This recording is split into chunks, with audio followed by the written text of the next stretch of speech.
afternoon, everybody. Well, I am here to do today's pricing game recap because one of my games that I wanted to do got its first playing of the season today. But before I start, Art, I just want to tell you that at the end of yesterday's recap that Mr. Organ did, Mr. Organ forgot to mention that my CBS affiliate WBZ TV Channel 4 briefly preempted the first pricing game of yesterday's show because of a short speech from Mayor Menino about tonight's World Series game, just so you know. So, since Mr. Organ forgot to make a mention, I think we can give him the losing horns for that. Pardon me. But anyways, it's now time for the fabulous Price is Right pricing game recap! And here are the pricing games that were played on today's show. They were Switcheroo, Freeze Frame, Check Game, One Right Price, Pass the Buck, and Balance Game. Okay, our first contestant was Jody, and no, it's not Jody Benson. But this Jody was musically related because this Jody was an elementary school music teacher, by the way. Anyways, she played Switcheroo for a Ford Focus SE as modeled by Rachel. By Ravishing Rachel, I believe. Since I know Rachel Reynolds and Daniel Goddard were the two models for today's show. Oh, the small prizes were a kettle, a ricer, a Cuisinart yogurt maker, and a heater. For her first 30 seconds, she believed that the 9 went in the price of the car, the 4 in the price of the kettle, the 3 in the price of the ricer, the 1 in the price of the yogurt maker, and the 6 in the price of the heater. And when the 30 seconds expired, how many did she have right? She had 2 of them right. But she didn't give which ones. But luckily, she had a second chance. And then, for her second chance of the 30 seconds, she left the 4, 3, and 1 in their positions where they were, and she just swapped the 9 and the 6. It's trying to make the new car price $21,360, and making the heater price be $90. And as the 30 seconds expired, how many did she have right this time? Well, I can tell you this. She had 3 right. So she won at least 2 small prizes. So we know this game would end in at least a consolation win. Let's see what prizes they were. The first small prize that she won was the ricer. It was $30. The second small prize that she won was the heater. It was $90. So she previously, that was what,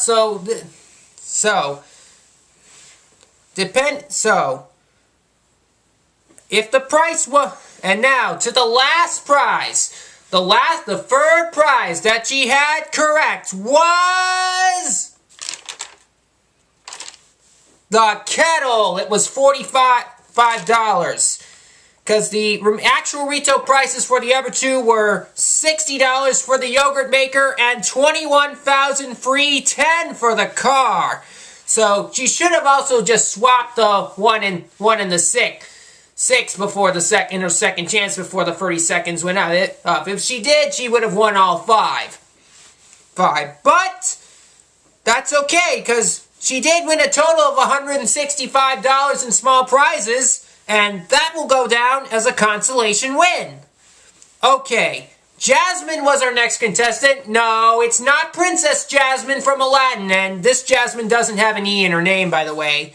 She played Freeze Frame for a chance to win a pair of Yamaha Zuma 125 motorcycles as modeled by the Daring Daniel. She stopped the price at $5,631. When the actual retail price of the motorcycles was revealed, it was $6,780. Oh, well. Alright, Michelle was the next contestant, or in Beatle terms, you could say Michelle ma belle, if you know your French well. She played the check game for a chance to win a trip to Seattle as modeled by Ravishing Rachel. She wrote a check for $1,900. Now, in order for her to win the game, in order for her to win, the prize had to be no lower than $5,100 and no higher than $6,100, thus making the total be at least $7,000 but not over $8,000 as the rules state. And when Rachel revealed the price of the trip, it was $4,688, totaling $6,588. She wrote the check too low. Missed it by she missed it by $422. Oh well. Oh, all right. Sandra was our next contestant. I think this is the second Sandra we had this week because we know the first Sandra was back on Monday's show, if I'm not mistaken. Either that or last week. Anyways, Sandra, she played one right price for a chance to win a new 3D HDTV modeled by Daniel and a pair of a set of Diane Forstenberg accessories modeled by Rachel. Both models held up a price of $3,500. She believed it went to the 3D HDTV. You know something? I felt pretty good about that choice. And when the price of the 3D HDTV was revealed, it was $3,500! She became a winner! By the way, although the second prize was also revealed, I couldn't see it well on TV, but I know it was at least $2,500 since Drew said that she won at least more than $6,000 in prizes. If anyone wants to confirm what the actual retail price of the accessories were, please notify me in the comments box below. Oh, I can also figure this out on goldenroad.net as well. So, but either way, she did win both prizes, so great job. All right. Robert, who was a retail store manager, was the next contestant. He played Pass the Buck for a chance to win a new Fiat 500 Pop, as modeled by Rachel. Or the Fiat, as you know, is from Volkswagen, by the way. Hey. He had the Fiat 500 Pop, as you know, was worth $17,200. A very familiar price, because we remember somebody else won that exact same car with the same price back at the beginning of the season, winning 5 price tags, as you know. But, anyways, he did have one free pick to start. In his second pick, he believed he passed the buck thinking the Asper Cream was $5.49 instead of that juice thing, which was set at $5.67. 7 was heaven. And guess what? He was right. He was correct to do that. The Asper Cream was $5.49. The Asper Cream was $5.49, so he got another pick. Now, in his second, let's see if he can make it perfect. Then, for his second pick, he believed he passed the buck over to the cider, making the new price be $2.50 and not the cleaner originally priced at $8.59. 9. Was he correct again? Yes, he was. The cider was $2.50. So he won all 3 picks. Now to the board of the 6 choices he had. He first started out with choice number 2, and behind choice number 2 contained $3,000. So Robert decided to go on. Then in his next pick, he picked number 4. And behind the 4th panel was... Oh my goodness, you're definitely not gonna believe what happened there. But behind the 4th panel was... It was the car! He won the car! Although he still had one choice left, he elected not to go because he already had the car. So So he won the car, and with the $3,000 added, that brings its total up to $20,200. So, great win for Pass the Buck after not being fully won last season. So just so you know. So, there you go on that.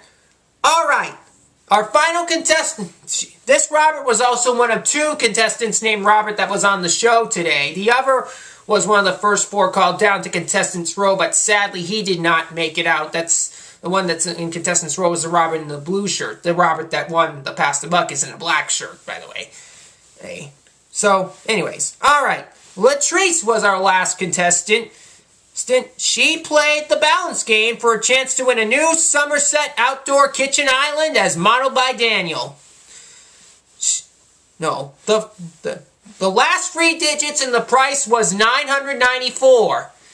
For the two bags that she picked, she believed she picked the $4,000 bag and a $2,000 bag, making the price $6,994.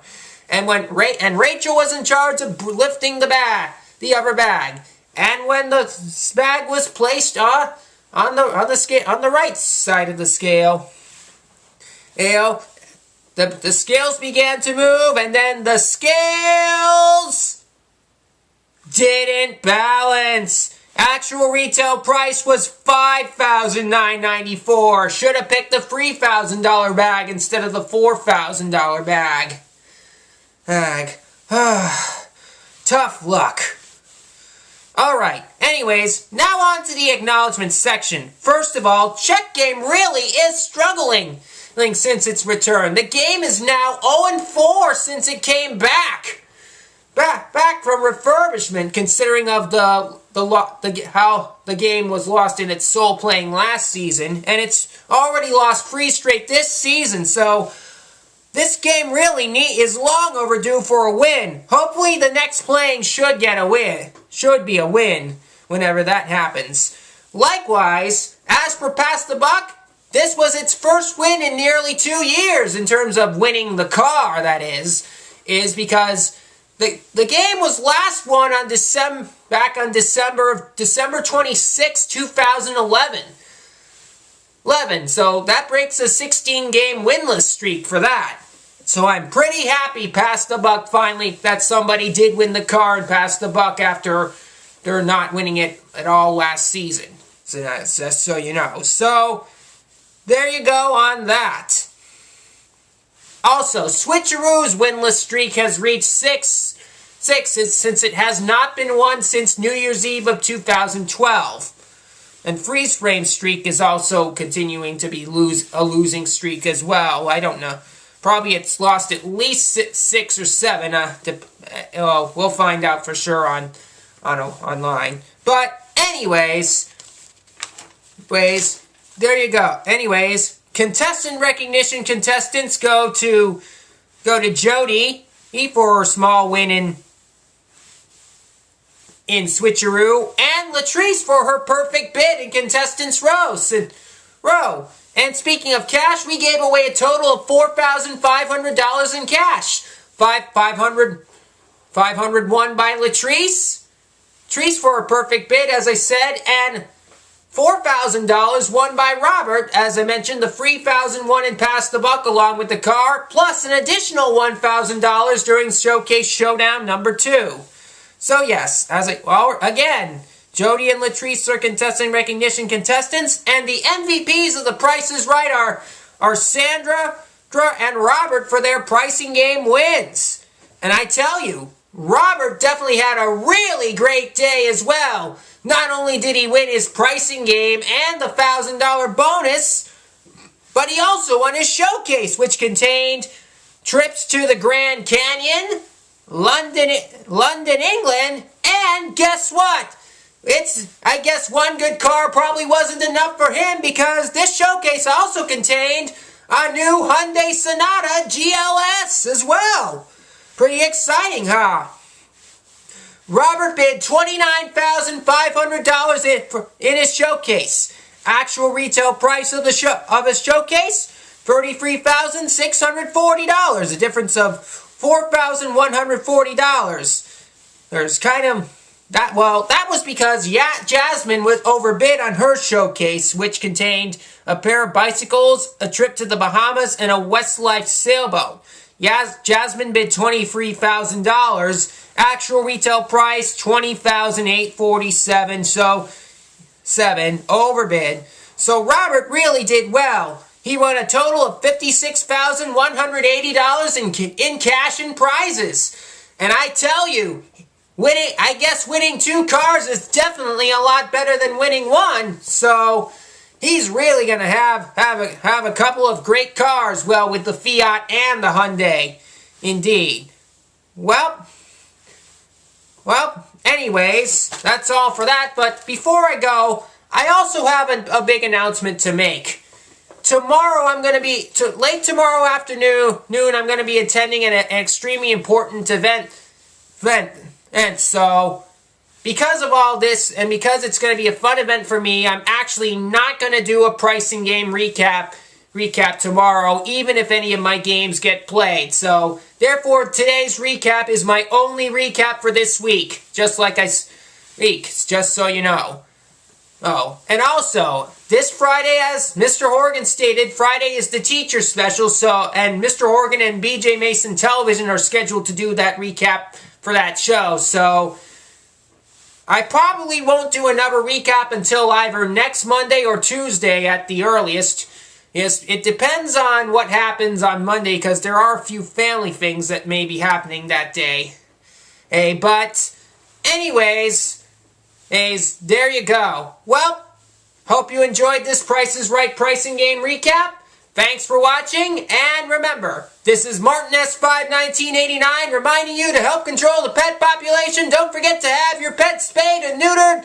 Goodbye, everybody.